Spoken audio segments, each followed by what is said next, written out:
Your self అని ఎందుకంటారో తెలుసా? నీకు నువ్వే నేర్చుకోవాలి. ఏదైనా నీకు నువ్వే నేర్చుకుంటేనే నువ్వు ముందుకెళ్ళగలవు.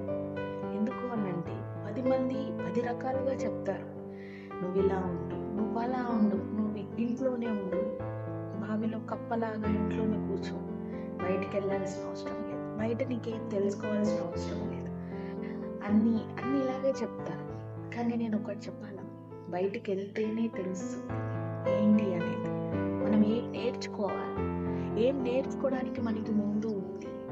ఇంట్లో కూర్చుంటే మనకి ఏం రాదు. బయటికి వెళ్ళాలి, ఏదైనా చూడాలి, అది ఎవరు ఎలా మాట్లాడుతున్నారు అనేది అన్ని తెలుసుకోవాలి. అలా తెలుసుకుంటేనే మనం చాలా పైకి వెళ్తామండి. సుతపప్పులాగా కూర్చుంటే మనకేమి రాదు. ప్రతిదీ నేర్చుకోవాలి. నేర్చుకోవాలని